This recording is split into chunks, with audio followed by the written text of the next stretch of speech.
Should we go on some nerdy news? Yes, let's get into the news. Right, we've got a couple of little bits here. Mm-mm. Hollywood Reporter has claimed that a Hollywood insider has said that Rotten Tomatoes Mm.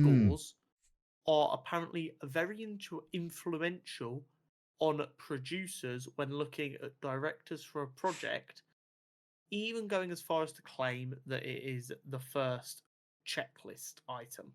I saw this.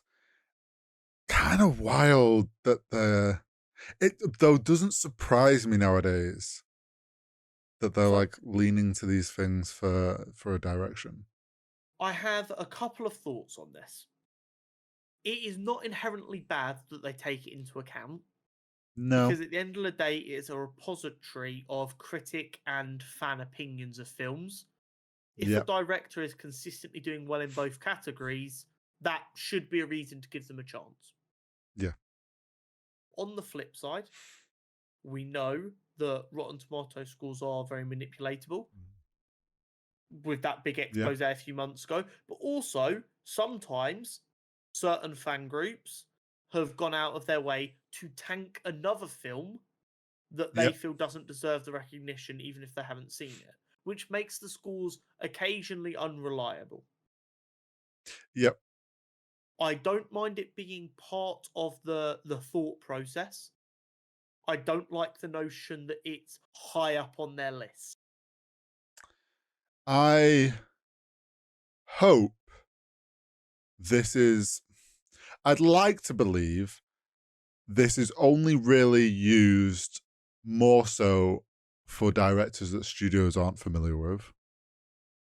Hopefully, like those directors that have been well established, they don't really look at this as much because they'll put together a list or people will suggest a list to producers or whatever, and they're like, oh, I don't know who this is, goes on Rotten Tomatoes to look at what work they've done, maybe takes that scores into account. But like you say, scores can be manipulated. We've also seen directors end up with a bad script, bad production company like Warner Brothers or something, that then forces them to make a film they didn't want to direct, gives them a bad score. That's not really on the director.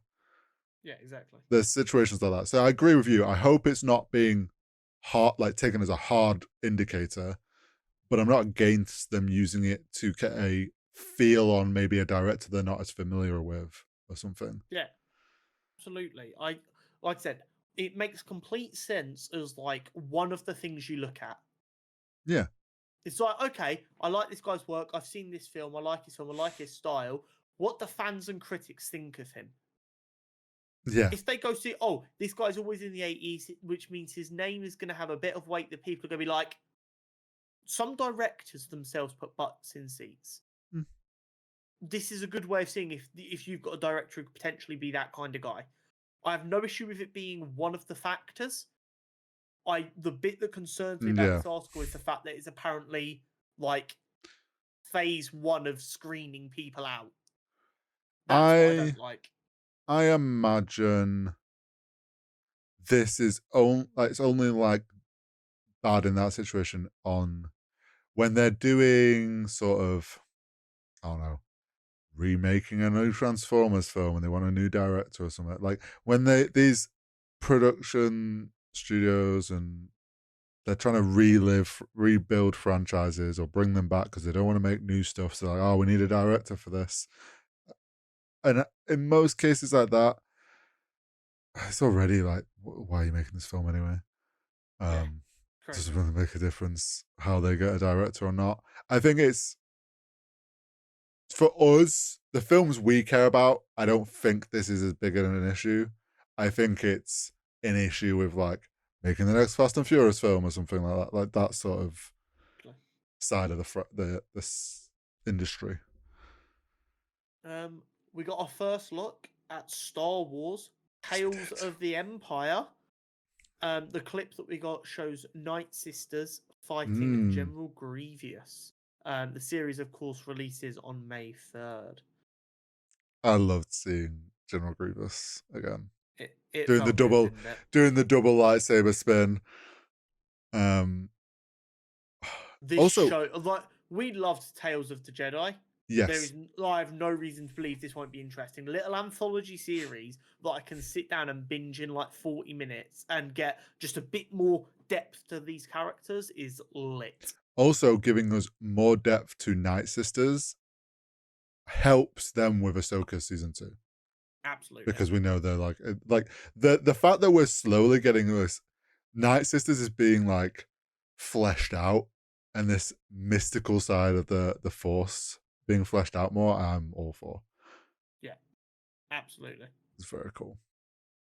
The Phantom Menace is Yes. returning to theaters next week in America for Mm. its 25th anniversary. Previously, we've reported that all of the Spider-Man films, I believe the first one's already happened, are returning to theaters over the next few months for like 4-day releases. Again, only in America. Do you think we miss out on this in the UK and the wider world, or are you not really bothered? I particularly because they've done it with other Star Wars films. Yeah, that last year they did it with Revenge of the no, not Revenge of the Sith, Return of The Jedi. the Jedi. Yes, they did. I don't think it's fair. I want to see these films in cinema again. Do you know how much I would love to be able to go out and experience original Star Wars Exactly. in the cinema? And like the fact that they only do that, like for Star Wars in particular, they've done it on anniversaries. Why only in America? I don't know. Like, I don't see why. I don't understand why the why they think that it wouldn't be a big enough thing in the UK, or whether there's like some issue with doing it in the UK, which I can't believe there is. Like, I don't understand why they think this is just an America only thing to do these like re-releases. I don't know. Is it a case of in America? I honestly couldn't tell you why it's just an America thing. Maybe it's easier to just do it in a locale like that. But I just, especially when you know, like if you go on Disney Plus right now and watch Return of the Jedi, it's like the 19th version of the remaster. Last year when they were showing Return of the Jedi, it was the original unedited film. We have never seen that. Yeah, and here's the thing: they don't need to do it because I'm pretty sure in America they only do it in like very select places, right? Yes. They could literally do it in like you could get away with doing it just in London, and I'm pretty sure half the UK would make that journey to go see. Yeah, you could absolutely get away with doing it in like a London and a Manchester. Yeah, and you would get people from anywhere in the country who feel like they have a fair chance of being able to go and see it. Yeah. And that's what I don't know. Maybe we're sitting here and in reality, like we wouldn't bother go see any of the Spider-Man films or whatever. But it'd be nice to just have the option. Because you know me, I love the cinema. We've not been to the cinema. We've been to the cinema once this year for something on the podcast, or have I only been for June? Oh no, you went for Madam Web, yes. Very forgettable, understandably.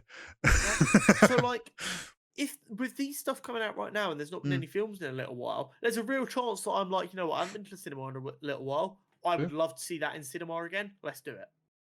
Oh yeah, like if they put Phantom Menace over here, I'd 100% go and watch that. Yeah. So Fallout. Yes. As we spoke last week, it hadn't been greenlit. Not officially, no. It has now been greenlit for a second season. I'm pretty sure like right after we did the podcast. In a surprise to absolutely no one. Yeah. My only thing I want them to do is don't make season 2 a drop everything at once season. Yeah, we said that last week. Let us enjoy it for a longer period of time.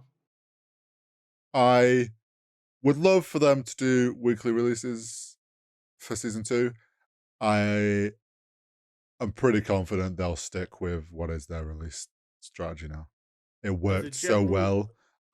Like everyone's hyped about it, so they why would they change it? although project to project, Amazon do change their release schedule. A ongoing project, so multiple seasons, they always follow the same pattern no matter what. It does suck, but the fact that it's got a second season is phenomenal news. Because that show was really, really good, and I'm excited for the second season. Same. I can't wait. Fallout 4 sales have risen by 7,500% since the release of the TV series. Now, granted, this was a pretty old game, so the sales won't have been doing ridiculous numbers anyway. No. But this was this one game of the year when it came out. It was like a hugely successful game. Yeah. That still has, for how old it is for a single player story game, still had a very solid player base. Yeah. It always felt like a lot of the complaints back then were it didn't have a lot of content.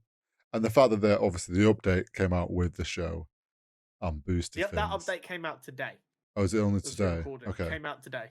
So I know the fact that obviously people went back and have downloaded Fallout 4 again. This is just us talking about that. But I also know Fallout 76 has had a boost of people because that's the open world one. Since its release, this is the highest player count it's ever seen. My mate was telling me he'd seen a clip of someone brand new to it, hadn't ever played Fallout 76. There's obviously a very dedicated small player base that had not stopped playing it. So are geared to the nines. There was a guy ended up in some fight with like a bunch of creatures, was obviously not at all prepared for it. Basically, some player jetpacks in a souped up power suit, absolutely just rinses everything, did the love heart emote, and then flew away. And it's like, that's really cool. People like that are now going, like, obviously the community that was still there are being so welcoming, and you're getting a whole wave of player base. The communities become really small, that they become a bit toxic and gatekeeper. Like, you weren't here in the trench with us, so we don't want you now. It's nice to see that a lot of them have been like, come on in, the water's I think good. a lot of them, because it's like an open world, they're just like, oh shit, now there's like life in these servers. So they're happy to have. In Fallout 76, I never played it because the reviews of it when it first came out was so bad. Yeah, it wasn't great. But you can like set up your own stores and sell to other players. Yeah, you basically set up like a little base. Yeah, so like it's so cool. You've probably got these players who've been seeing the same, like know their customers by name, and now they're getting all these new people. Their profits are probably skyrocketing. They're loving it. Oh yeah, he's booming.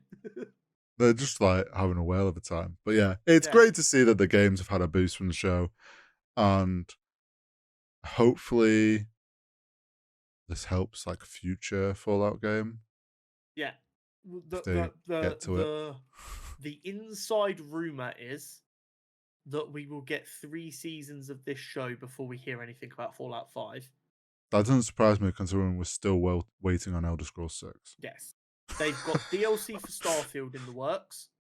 They've got I didn't say anything. Starfield. They've got Elder Scrolls 6 coming, and they are already working on Fallout 5, but we believe it's to look like the story stage, so like not actual game development stage of it yet. Yeah. So. But I have been playing Starfield because I want a Bethesda game, and I've become a. All the Fallout games are on Game Pass. Yeah, but Fallout 4 was bugging out on my PC. I couldn't get the audio to work. It might be alright now. It down. Yeah, so I put it down waiting for this update, and I've not got around to playing it today. And then I'm tearing down the entire setup tomorrow. So yeah. Worst case scenario, when my Xbox is set up at the flat, I will just download it on there because it will just work. Yeah, true. Actually, no, I have the disc of it still from when I bought it. I'll just put it in there. Sorry, what's a disc? Haven't seen one in a few years. That might be one of the last disc games I bought. Oh, I don't know what the last disc game is. It was either that or Batman Arkham Knight, whichever one came out later. Anyway, according to the New York Times, Denis Villeneuve, who directed Dune, has started writing Dune Messiah. I mean, which is that's very exciting no surprise. because but he said after the second one, if he wasn't certain he could do the third one better, he wouldn't do it. I So mean, there was actually a little bit of concern that he wouldn't stop writing it for a little while, and then he'd be like, "I don't think this is gonna be better," and throw it away. So the fact that he's already started writing it is actually really fucking good. I need this film. I think he always was gonna. Probably. Why wouldn't you? Like, the man has two of the most critically acclaimed films of the last decade. And that's just in the Dune films. He also did Blade Runner 2049, which was a huge success, and Yeah. a couple of other films that were massively successful. Get him on a Star Wars film. The leap up in like commercial success from June to June 2. Yeah. They are, I'm telling you right now, Warner Bros. Are looking at Dune Messiah going, that's going to make us over $1 billion. Oh, and they're probably right. It's going to be like this generation's Endgame. Well, like the build here's up the thing. and the hype and all this. Dune did like close to 400 million. Dune 2 did 700 or close So, yeah, to. it's kind of. I think this next one could be like 1 bill to 1.2 bill. Wouldn't surprise me. The hype for that film is going to be insane. Well, here's the thing. As a lot of people did between Dune and Dune Part 2, they got to see Dune on Netflix. And now, with all the extra hype around Dune Part 2, making it bigger, you're going to have a bunch of people who watch Dune and Dune Part 2 on whatever streaming service, potentially Netflix, potentially another one, before Dune Messiah comes out, as well as all the people who watched the first two films in cinemas, and it's going to have that like compounding effect. I'm crazy excited for it. I can't wait for it. I still need to watch I hope them. You absolutely do. You'll love them. I know you will. It's just the time commitment. I've literally never ever told you that you'd love something that you've then not loved. I've literally got 100% record with you. Watch it. Watch it now. Well, imagine I come out and I hate this. Yeah. Well, I mean, I think that'd be the end of the podcast because then my taste is just clearly wrong. I feel like you actually have to love Dune because without Dune, there's no Star Wars. Oh, I'm sure I will love it. It's just the time commitment. Class. That's all it is. They are long films, but I'm a nerd. I love long films, so.